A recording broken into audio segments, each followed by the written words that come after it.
বলে রাজা সাহেব, রাজা সাহেব আমার সম্মুখে আসছে। ক্ষণকাল সময় তুমি অন্তঃপুরে যাও, তারপরে আবার কোটালের সঙ্গে সাক্ষাৎ করে আমি আবার তোমার কাছে ফিরে আসছি। বেশ, তাই আমি অন্তঃপুরে চলে যাচ্ছি। যাও। একই রাজা সাহেব, রাজা সাহেব বলে চলে এলি। আমার সম্মুখ সমারোহে কি সংবাদ নিয়ে এসেছ কোটাল? साहिब हमारी हे राजपाली का पास एक भिखारी पुण्य माया उसी को भिक्षा नहीं करता है। কি বললে কোটাল?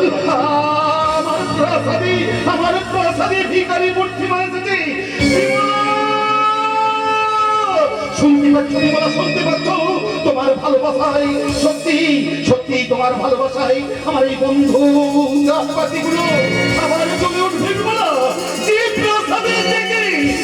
প্রাসাদের দিকে কোনদিন প্রজারা মুখ তুলে তাকাতো না, সেই প্রাসাদের দিকে ভিখারিরা মুখ তুলে তাকাতো না, সেই প্রাসাদ মাঝে এসেছে একজন ভিক্ষা ব্রাহ্মণী।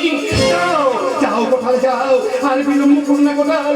এই মুহূর্তে ওই ভিখারিটিকে স্বর্ণ থালায় পরিপূর্ণ করে তুমি ভিক্ষের ডালি সাজিয়ে দিয়েছ ওই ভিখারিটিকে।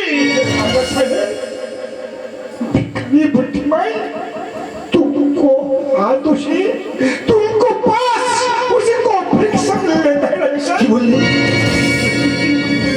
কি বললে? এই কি বললে কোথাল? আমার হাতে ভিখারি মূর্তি ভিক্ষে দেবে, দেব আমি, দেব কোটালে দেব। যাও যাও কোটালে যাও, এই মুহূর্তে তুমি ওই স্বর্ণ থালায় পরিপূর্ণ করে ভিক্ষের ডালি তুমি সাজিয়ে নিয়েছো। দাও দাও ভিখিরি দাও, আজ আমি নিজে হস্তে আপনাকে ভিক্ষে তুলে দেবো না গো, আপনাকে ভিক্ষে তুলে দেবো।